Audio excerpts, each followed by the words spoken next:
Okay, so the topic that we are going to go today, it's absolute dependent motion analysis. Okay, so to understand the dependency of one particle on another or dependency of one motion on another, let's consider this example. Okay, so absolute dependent motion of one particle on another. So for this understanding, let us consider this example or this diagram. We are having two blocks, that is block A and block B. So both are having different masses, definitely will be having different weights. So both are connected with each other with the help of rope. And let us consider that this rope is inextensible. Okay, so definitely the question arises that why we want to study the absolute dependent motion analysis, or why we are doing this type of analysis. So in many problems, the motion of one particle is usually, sometimes it depends on the corresponding motion of another particle.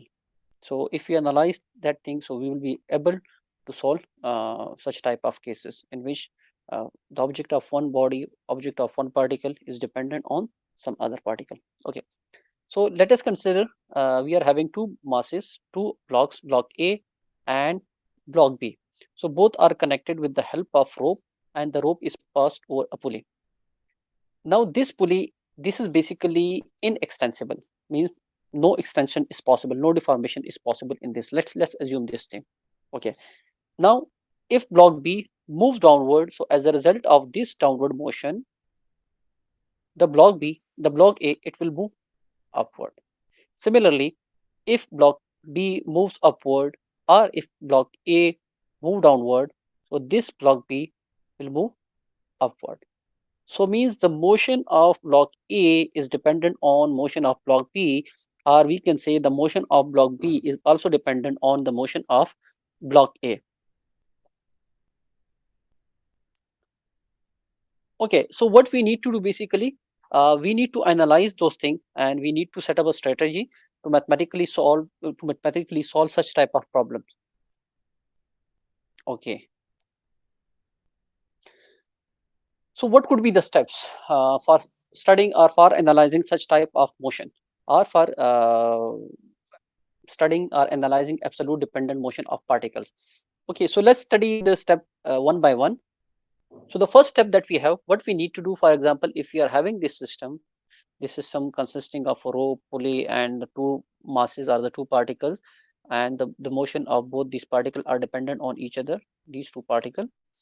So the first step that we need to do is we need to set up our coordinate system, or we need to set up the origin.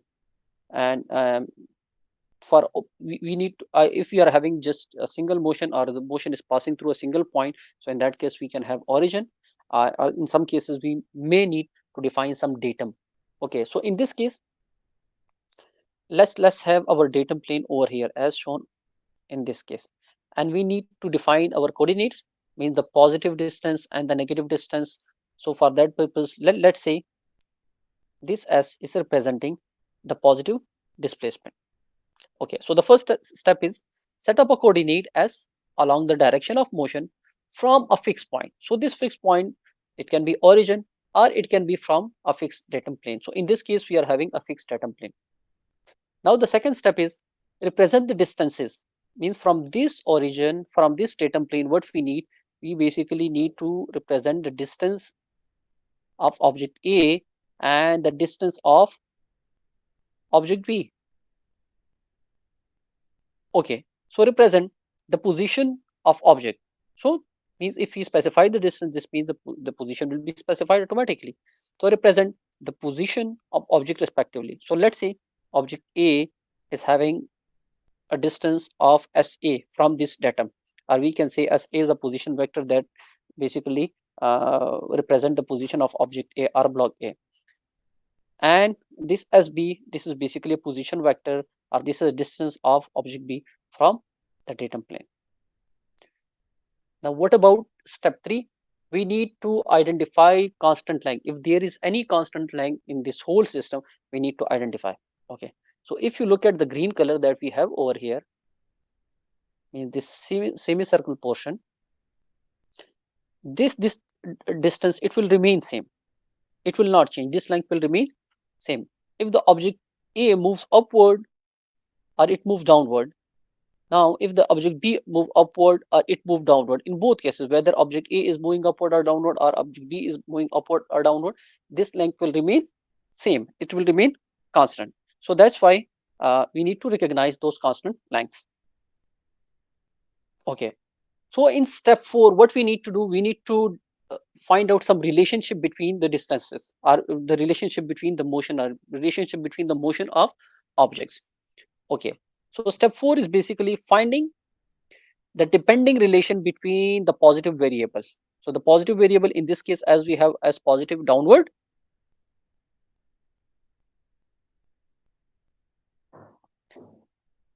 Okay. So S is positive downward. We are having SA and we are having SP. Let's try to find out some relationship between SA and SP. Okay. So we know that in this case, the total length of this cord, or the total length of this rope, it is basically equal to SA plus SB and plus this constant length. So if we combine all of them, so what we will get, we will basically get the total length of this rope or this cord or this object, which is basically connecting these two masses. Okay, so SA plus L semi plus SB, that is equal to the total length of this cord, or another word, it can be termed as the total length of this cable or rope. Now, basically, we are interested in finding the displacement, then velocity, and then acceleration. So we get this relation, which is basically showing the relationship between, we got this equation which is showing the relationship between SA and SB. So let's differentiate it with respect to time. So in step 5, what we need to do, we need to differentiate this equation with respect to time. Okay, so when you differentiate, it will be d by dt on the left side, as well as it will be d by dt on the right side. Okay, so since this one is constant, this one is also constant. So when you take this derivative inside, so derivative of constant and derivative of constant should become 0. And what we will get dSA by dt plus dSB by dt is equal to 0. dSA by dt, this means this is basically velocity of particle A, and this one is basically velocity of particle B. Okay. So when you take VB on the other side, what you will get, VA is equal to minus VB. Okay. So the negative sign here, it basically indicates that if block A moves downward, so its velocity will be positive. In that case, block B will move upward and its velocity will be negative, because positive sign is downward. So this equation basically represents this thing. Now we can also write it like VB is equal to minus VA. So what that represent?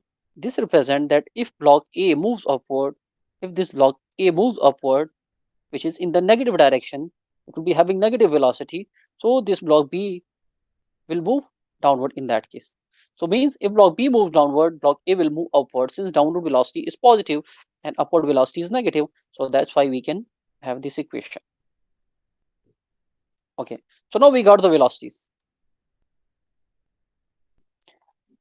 Okay, what about other step? If you want to find out the acceleration, so then we can go through step 6. So if necessary, repeat the differentiation and extract the relationship in acceleration. So again, time derivative of left side, time derivative of right side. When you do so, what you will get? You will get basically acceleration of particle A and acceleration of particle B. So these are the few steps which we need to follow throughout our course or throughout our lecture for absolute dependent motion. Okay. So now to better understand what we have studied so far, let's consider an example.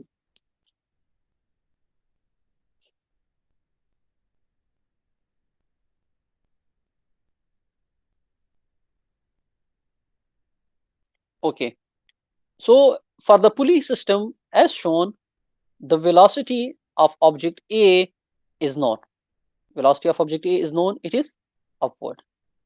Upward, and it is how much? It is 3 meters per second.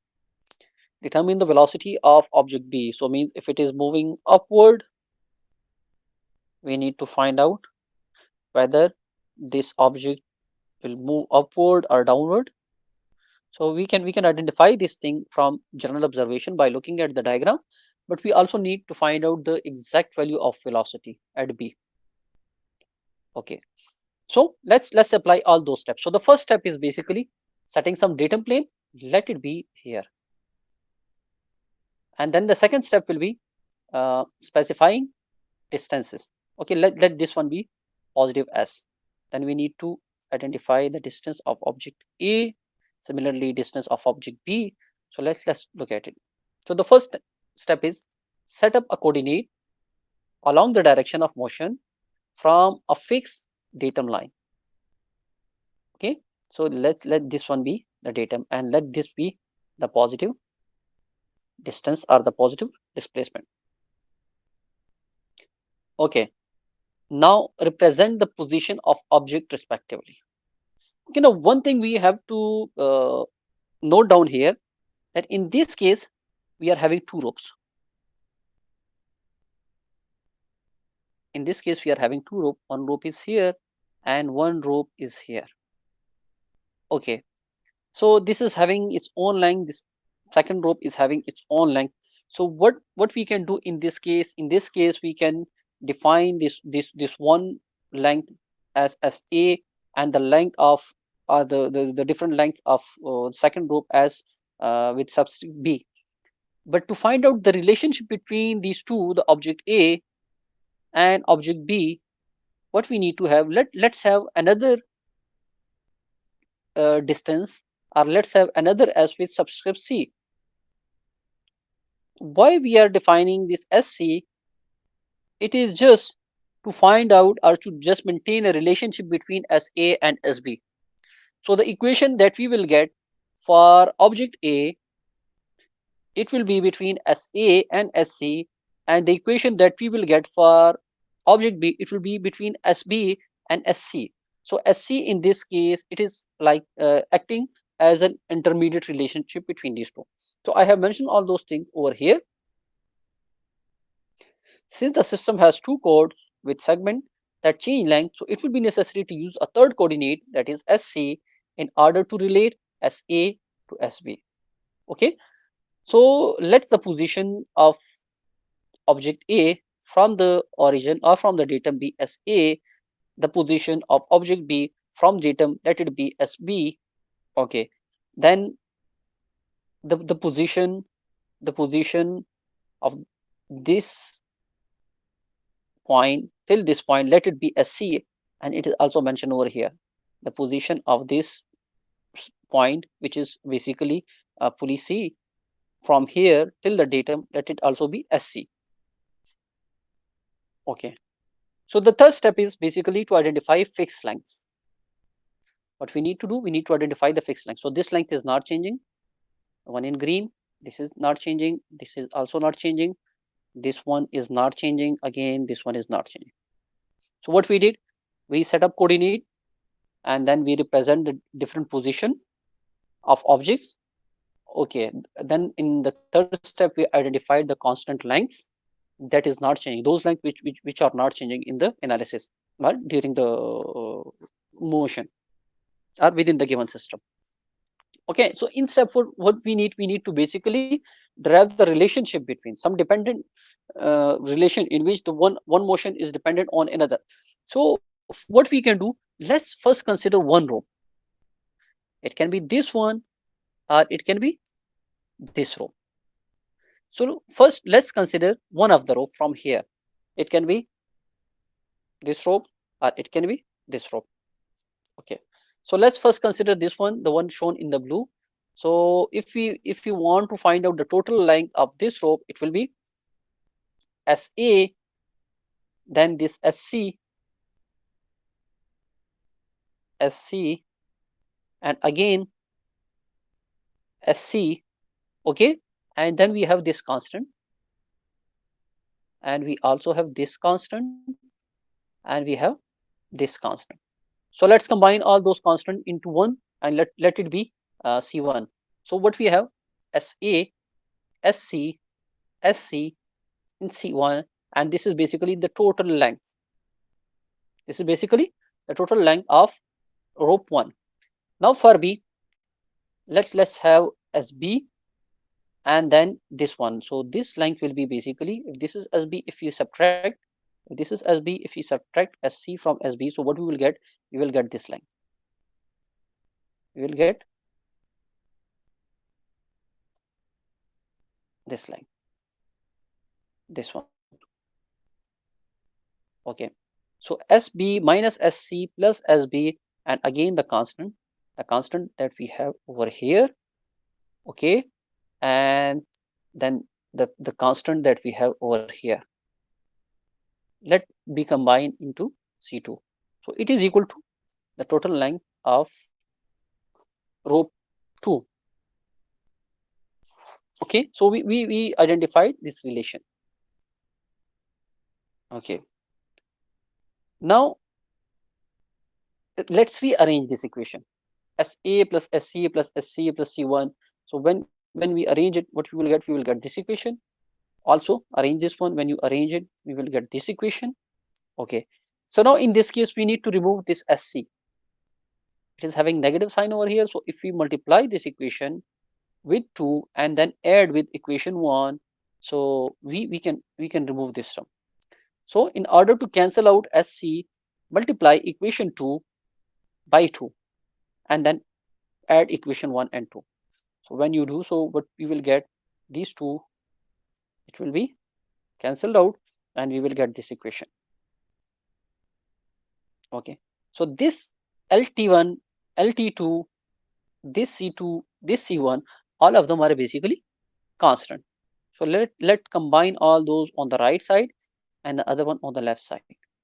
Okay, so we get basically this equation. Let all these constants be equal to a single constant C. So differentiate it with respect to time. When you do so, what you will get? You will get this equation dSA by dt plus 4 dSB by dt. Okay, and that should be equal to 0 because derivation of constant is 0. So we get this equation. Okay, so we are given with VA and we need to find out VB. So take VB on to one side and VA on to other side, we get this equation. Put the value of VA. When you put this value of VA over here, what we get? We get 0.75.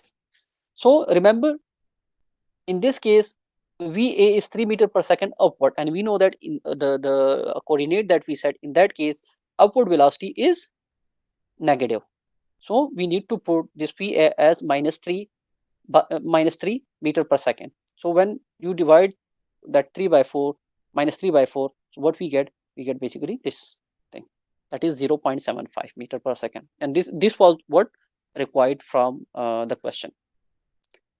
Okay, so this is basically the end of question 1 or the end of this example. So what we studied in the previous slide, we have applied it on this example. Now let's consider another example. This example is basically from your R.C. Hibbeler book, and in this what they are asking, determine the speed of A in figure 1239. Again, it is from chapter 12. If B has an upward speed of 6 feet per second. Okay, so we are having this upward speed of B. Okay, so let's, in this case, again, it's up to us. What they did, they identified this datum plane.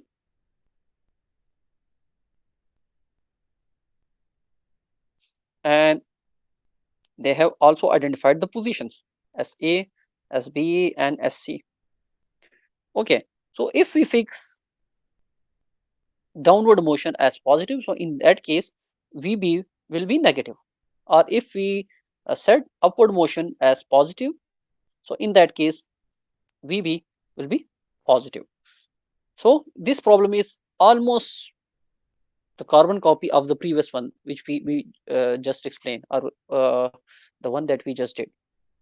Okay, so in this case, what we have, let's consider this first row. So again, we need to define, but rather than, they have already defined this SC. Okay, so let's find out the length of this rope 1. So it will be SA, and then this length, which is SC, and again SC, and this should be the constant, this constant, this constant, and this constant. So SA plus SC plus SC plus this constant, it should be equal to the total length of rope 1. Okay, when you arrange it, you will get this thing. Similarly, for rope B, this one, the length should be equal to SB, and again it should be equal to this length. So this length can be obtained by subtracting SC from SB. So this one will be SB minus SC plus SB and this constant length, this constant as well as this constant length. Let it be combine both the constant length into C2, and this should be equal to the total length L2. Okay, so when you arrange it, you will get this. Again, to cancel out this thing, let's multiply equation B with 2 and then add both of them together. So when you add both of them together, you will get this thing. Let all constant be shifted towards the right side. Okay, and let's combine them to a single constant. Let the single constant be C, so we get this equation. Okay, so to find out the velocity, what we can do, we can differentiate it with respect to time. So since on the right side we are having constant, so it will be having 0 value when we take time derivative. So we get this equation. Okay, so we have VA plus 4VB is equal to 0. Since we are given with VB and we need to find out VA, so VA is equal to minus 4VB. And if this downward velocity is taken as positive, so 6 should be negative. So over here, instead of VB, what we will do, we will put minus 6. So 6 multiplied by 4 will give us 24, and minus multiplied by minus will be plus. So what we get VA is equal to plus 24 feet per second. And over here it is also mentioned that this velocity is basically negative because we are defining downward as positive. Okay, so now let's consider another example to understand that thing fully. Determine the speed of block B. We need to determine the speed of block B in given figure, which is 1240, if the end of cord A is pulled down with the speed of 2 meters per second.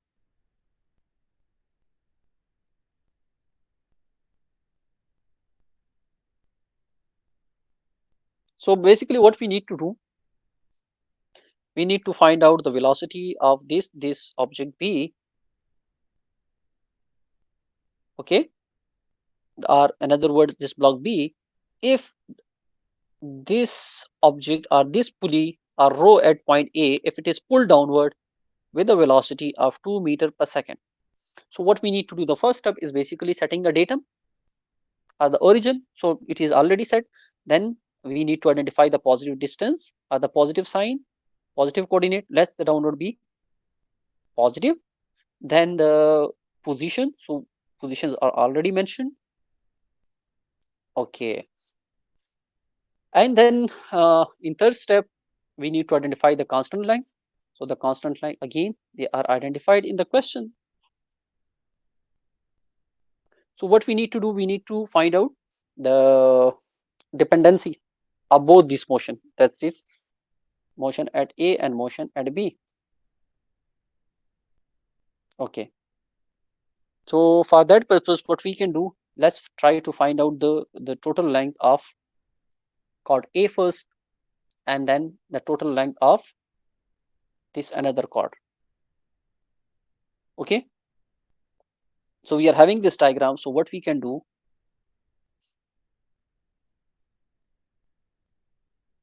okay, so this length can be identified, that is this one.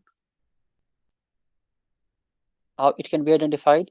By subtracting SC from SA. So SA minus SC will give us this length. Then we have this constant, and then we have this length again. It is SA minus SC, right?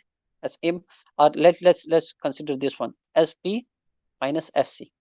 Since it's on the right side, so let it be SB minus this one. So it will give us this length, SB minus SC. Okay, again we are having this constant, and then should be added plus SP, and then we have this constant line. So what we have as A minus SC, SB minus SC plus SB, and it should be equal to constant, constant, and this constant. So let's combine all of them into a single constant C1. So SA minus SC, SP minus SC plus SB plus C1, it is equal to total length of chord 1. Okay, so when you rearrange it, you will get this thing. Now let's consider the second row, which is this one. So this one, this line,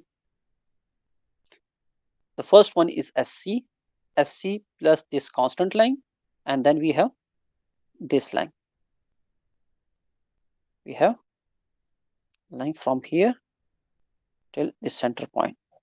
Okay, so this one is basically SC, and this one is SB. So SC plus SB, but over here we are having constant plus constant, it should be equal to the total length of chord B. So SC plus SB plus constant C2, it should be equal to the total length of chord B. Okay, so we want to eliminate this SC.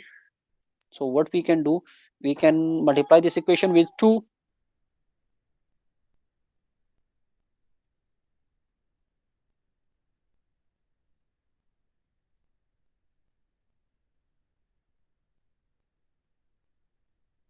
Okay, so we can multiply equation 2 with 2 and add it with 1. So when you do so, what you will get, this 2SC, it will be cancelled out with this 2SC, and when you add both of them, you will get this equation. So again, this C1 plus 2C2 LT1 and 2LT2, we will move it toward the right side, and whatever we get, we will combine all those constants into one constant, that is C. Okay, so differentiate this equation with respect to time, so you will get PA plus 4VB is equal to 0. Okay, since we are given with the velocity at point A, which is downward, and downward is positive, so let VA is equal to T meter per second, which is given downward. So put it in this equation. We need to find out VB. So VB should be equal to minus PA divided by 4. So when you put it here, what you will get minus 0.5 meter per second. Our VB should move upward with a velocity of 0.5 meter per second. Okay. So let me check. So the problem that we suggest for the topic that we just covered, basically mentioned over here. Remember these problems, that is 183, 184, 186 up to 204. It is from JL Merriam book. So you need to go through this problem, and you need to also cover problems which is related to this topic, and which is especially similar to the one that we just covered in our classwork. Okay, so here we are having this small error. The slides are just misplaced.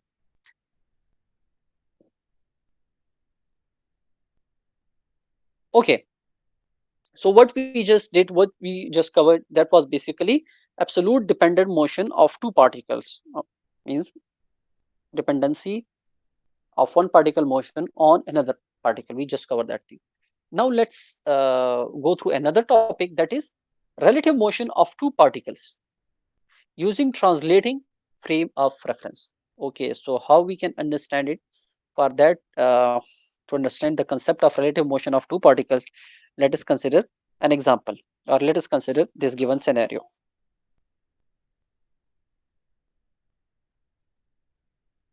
Okay, so let us consider we are having a duck, as shown in this diagram, swimming in a river and moving in some specific direction. For example, in this direction. Let us have an observer who is standing on the bank of a river, and this observer is not changing its position. So let call him fixed observer.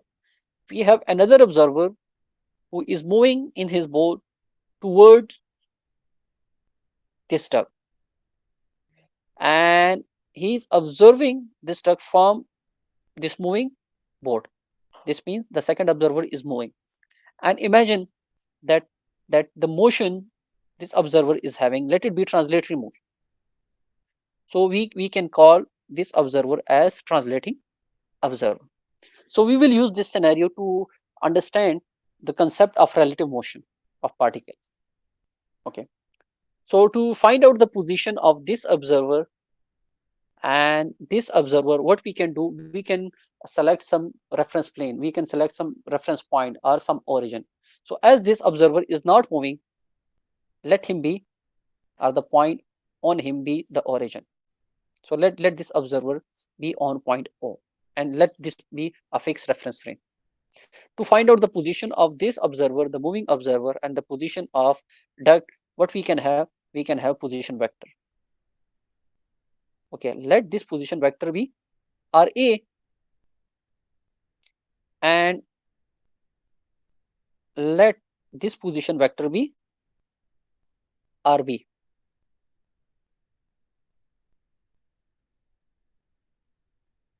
Okay, so Ra and Rb basically represent the position of this object A and object B with respect to this fixed origin. Okay, which are also shown over here. So Ra and Rb are basically absolute position of this moving observer or translating observer and this duct.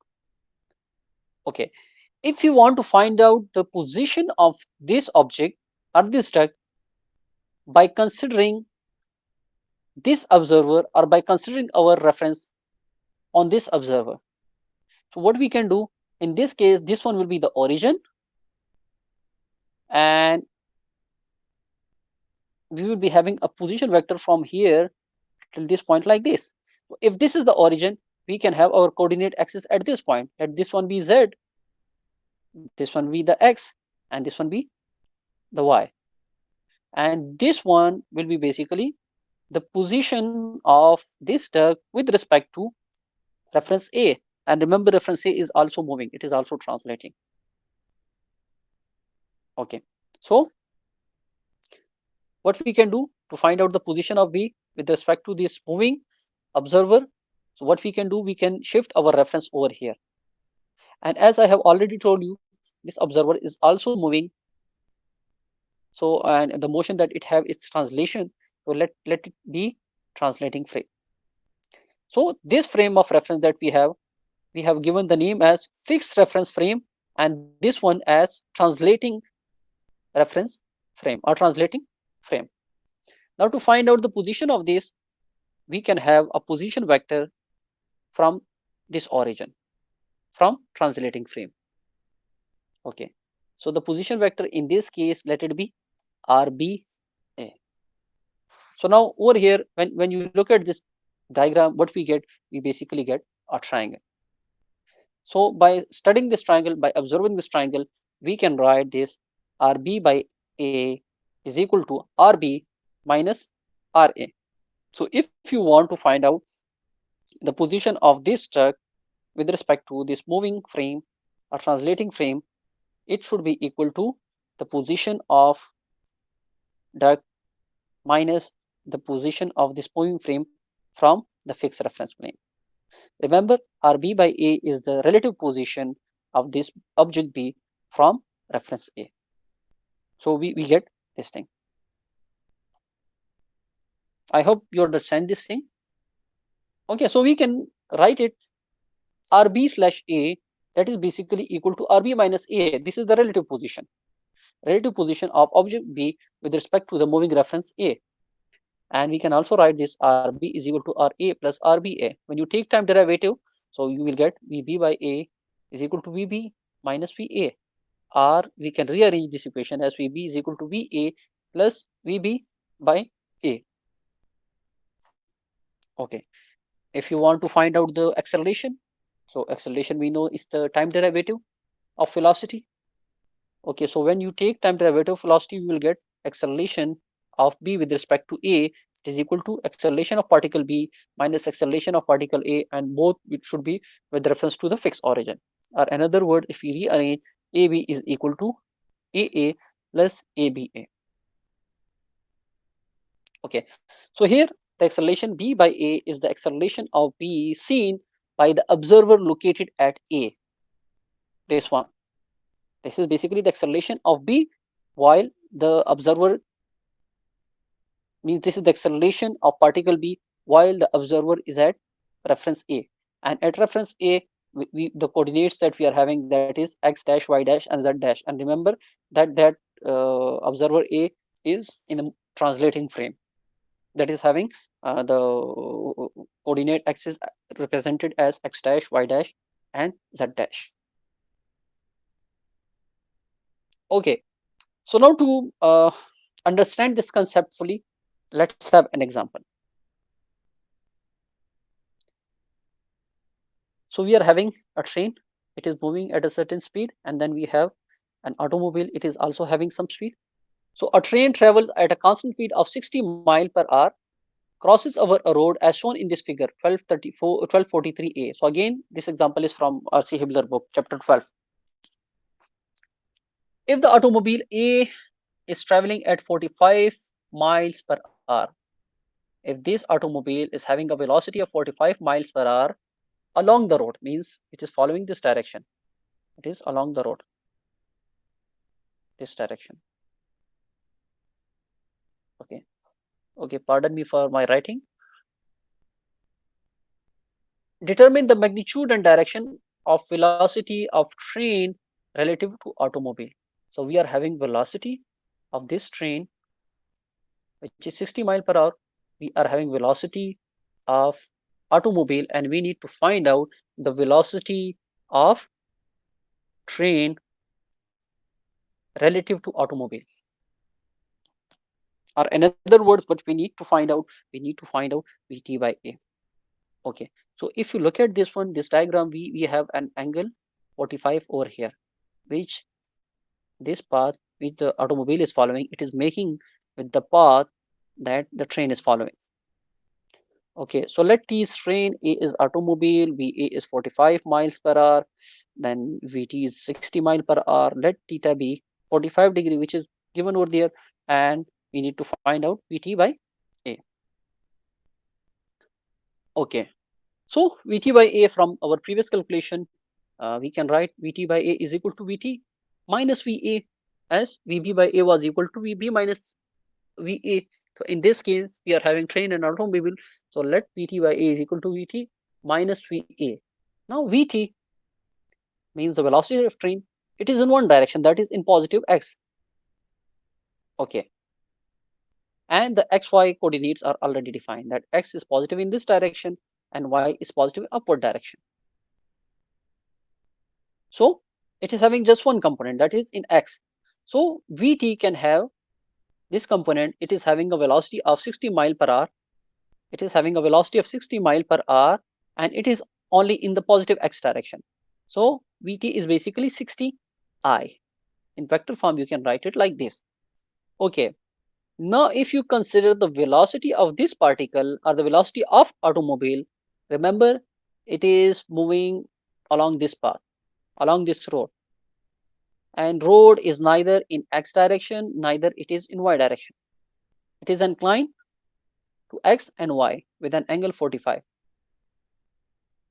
So this velocity will be having two components, one in x direction, which is this one, and one in this direction, right? Or in other words, even if we put our xy over here, so it will be having two components. So the x component should be with the cos, and the y component it should be with the sine. And remember, the velocity is already given. The velocity of this automobile is already given, 45 miles per hour. Okay, so 45 cos of 45, 45 sine of 45, one along I and one along j direction. So when you add both of them, or when you subtract VA from VT, what we get basically this velocity, and this is basically the vector form of velocity VT by A. Okay, if you want to find out the magnitude of velocity that we have of train with respect to the automobile, so we are having two components. Take their square and add them, and then take square root, so we will get that magnitude. If you want to find out the direction, so we can also have the direction.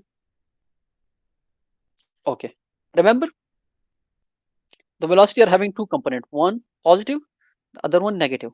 One positive, the other one negative. So means Vx is along positive x-axis and Vy is along negative x-axis, right? So velocity will be somewhat like this. This is Vx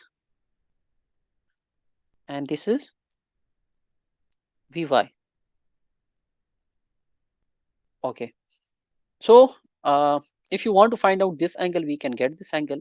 This is tangent theta is equal to VTA by y and VTA by x. So VTA over here I was using this Vx Vy, but actually this is VT by a x component and VT by a y component. Okay, so VT by a y component and VT by a x component. So when you put the values, okay, what we basically get, we get an angle of 48.5 degree. So this is the angle that basically which is given by 48.5, or which we identify as 48.5, right? So how we know it, that angle is here, not here. It is from this component.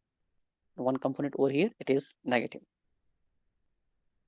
Okay, and this is also shown in this diagram. Okay, so this was basically the solution that was required. We got Vt by a in vector form, we got its magnitude, and we got its direction. Now again, to further strengthen our concept, let's have another example. At instance shown, car A, which is this one, and car B, both are traveling at a speed shown. Speed are given, one at 65 km per hour, the other one at 20 km per hour. No, yes, 20 km per hour. Okay, the speeds are given 65 km per hour and 20 km per hour. If B is accelerating at 1200 km per hour square, if this is having an acceleration of how much?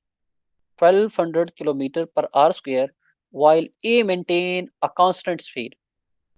While A can maintain a constant speed. Means if speed is constant, this means no acceleration. But remember, it's not the velocity. They are saying speed is constant. Speed constant means the magnitude is not changing, but if you look at this object A, it is following a curved path. So I mean it is changing direction. So the direction is changing. So we can say if direction is changing, acceleration can have two components. If it is following curved path, one is AT, one is AN. So they say the A maintain a constant speed. So this means this component is 0, but this component is not 0. This component is not 0. It should be equal to V square by rho, or V square by R, and R is given over here. It is 100 meter. Okay. Okay. So let's look at this one. VA is 20 km per hour and it is having curvilinear motion, and VB is 65 km per hour. It is having rectilinear motion. The angle that we have over here, it is 45 degree, and we need to find out what we need to find out. Determine the velocity and acceleration of A with respect to B. We need to find out the velocity of A with respect to B. So we need to find out VA by B, and we know that from previous calculation, VA by B can be written as VA minus VB, and VA by B. Okay, VA over here, if you look at this one, it is following a curve path, right? And if we take our X and Y, if this, let's say this is our X component, this is our Y, let it be the coordinate system that we follow. Pardon me.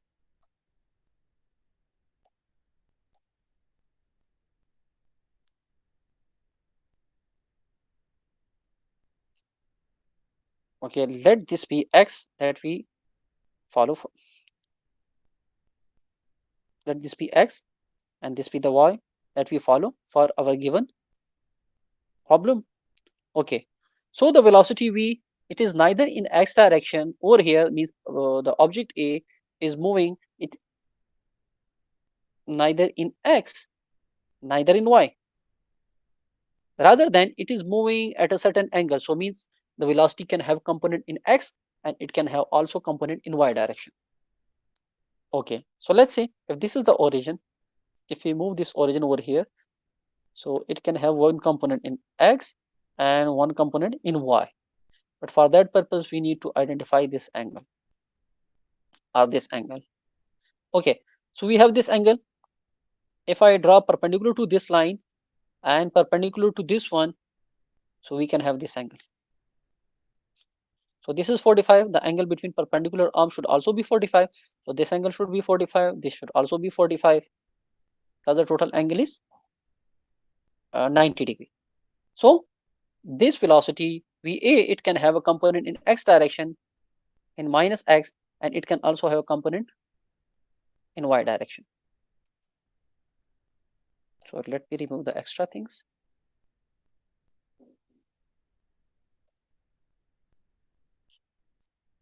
Okay, so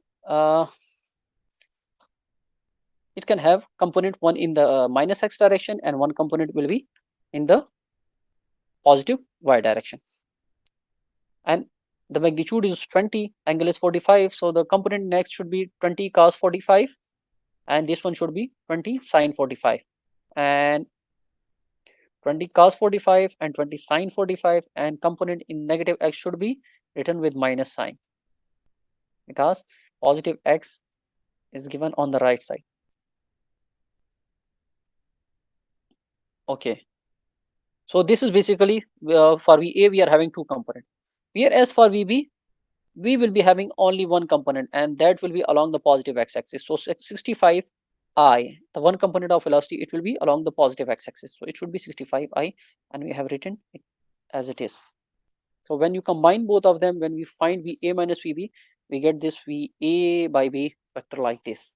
If you want to find out the magnitude, take these two components, this one, and we can find out the magnitude. So what was required in the question? Determine the velocity and acceleration of A with respect to B. So velocity has been identified, that is 80.4 kilometer per hour. Now we need to find out the acceleration. The acceleration which is A of object A with respect to B. We need to find out this thing. Okay, so remember this object A, it is following a curvilinear motion. So as we know that if a particle is following curvilinear motion, so the acceleration can have two components, right? One is t component, that is along the direction of motion, and the other one is towards the center of that curve, right? This one is known as at, and the other one is known as an. But we already know this at is 0. So the one component that we have is basically an, right? At is basically given by change in magnitude of velocity, which is change in speed with respect to time. So this is 0. And the component along n, it is given by v square by rho, where rho in this case, it is the r, which is 100 meter, right? And the v square that we have, it is already given. V square in this case is 20 kilometer. Okay, so when you put the values in this equation, so you get this an, right? Okay, and we know that this a by b, like VA by B is given as VA minus VB. So A by B should be equal to acceleration of particle A minus acceleration of particle B. Okay, so acceleration of particle A, it should be given by an only, right? Okay, so if you want to find out this an along xy, so we should have two components. Okay, let me change the color. We should have its two components, one along x and one along y. Okay, if this angle is 45, this one will also be 45. So this component will be an cos of 45, this one will be an sine of 45, right? So this is an cos of 45, and this is an sine of 45, right? And this is in the x direction, this is in the y direction, and both should be positive, as you can see. And for AB, the acceleration that we will be having, it will be either in this direction or it should be in this direction. So let's look at the question again. If B is accelerating at 1200 kilometer per hour square, if B is accelerating, right, means its velocity is increasing. So this means the acceleration should be positive. So this is the acceleration of particle B. So let be as it is. So when you put V square is equal to 20 and this row as 100 meter, okay, remember the values that we are using over here, they are in kilometer. The acceleration that we are having over here is in kilometer per hour square. The velocity we have 65 kilometer. The velocity that we have is 20 kilometer. But the radius that we have over here, it is 100 meters. So to convert it into kilometer, it will become 0.1 meter.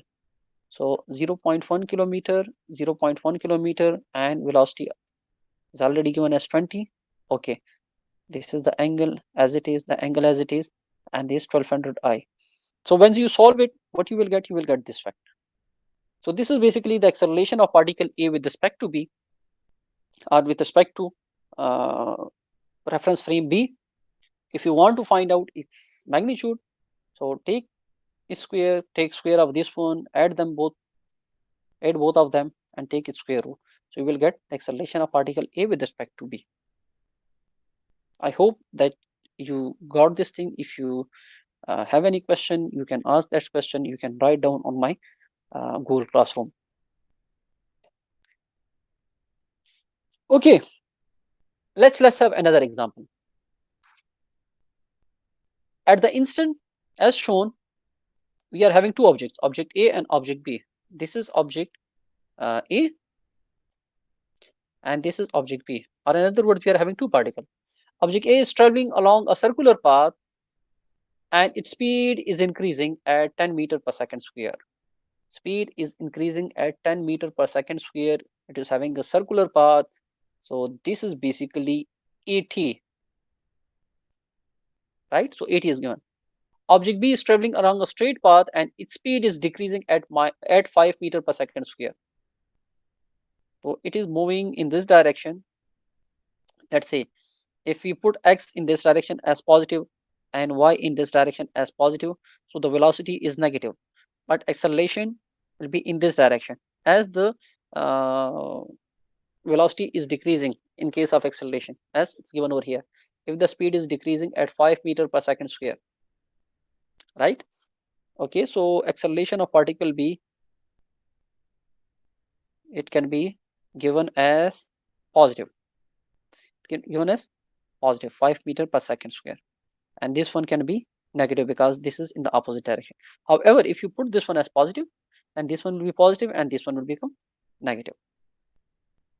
Okay, so what we need to find out, determine the relative velocity and acceleration of A with respect to B. We need to find out velocity of A with respect to B, and for same case we need to find out the acceleration.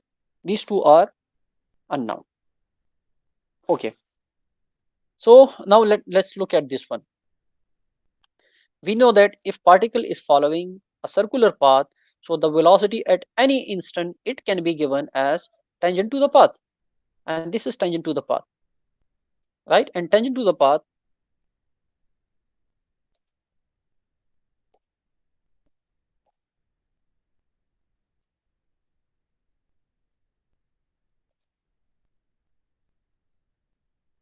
this is the velocity, I mean, tangent to the path. And remember the tangent to the path is along the y-axis. Okay, so the velocity at A, it is having only component along y-axis, so A should be 4j. Okay, x is positive in this direction, so we don't have any component of velocity in this direction, whereas velocity is having one component in the x direction, but this is in the negative x. So VB should be minus 8i. So VA by B should be equal to VA minus VB. And when you put the values, you will get this vector 8i plus 4j. If you want to find out its magnitude, so we can find out the magnitude by taking square of this one, taking square of this one, add them, and then take square root. So we will get the magnitude of A with respect to B, magnitude of velocity of particle A with respect to B. Now let's look at the acceleration. Okay, if we consider acceleration of this particle, so they are saying that the speed is increasing at 10 meter per second square, and we know that change in magnitude basically given by at. So at is given over here, and an is basically given by equation which is v square by rho.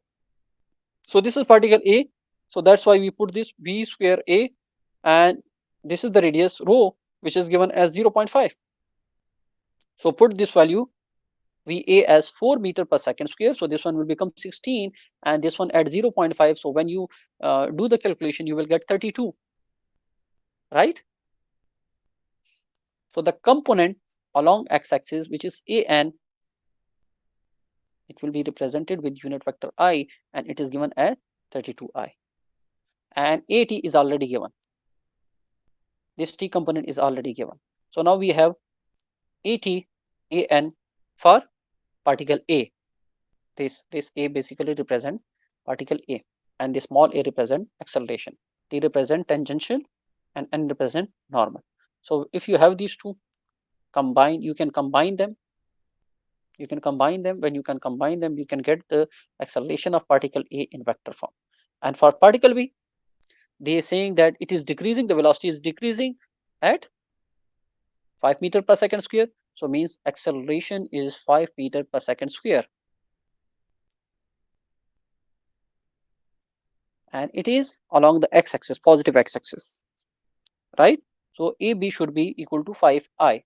Now what we need A acceleration of particle A with respect to B, so it should be equal to acceleration of particle A minus acceleration of particle B. Okay, so this should be equal to this one. Put the values of acceleration of particle A, acceleration of particle B. When you do the calculation, you will get this equation. Okay, if you want to find out the magnitude, take square of this one, take square of this one, add both of them, and take their square root. So we will get this thing. So this is the answer, or this is the required answer which was required. What was required? The relative velocity and acceleration of particle A with respect to B. So this is acceleration of particle A with respect to B, and this is the velocity of particle A with respect to B. Okay, so this was how we can find out the relative motion, or how we can analyze the relative motion of two particles. Okay, to get your concept clear, to get your concept strengthened, the suggested problem for you, they are basically given over here. And again, remember, these problems are from your book J.L. Merriam, Engineering Dynamics. Okay, if you are having any question, you can ask me through email, or you can post your question on your Google Classroom. Okay, thank you. I hope you have a good class.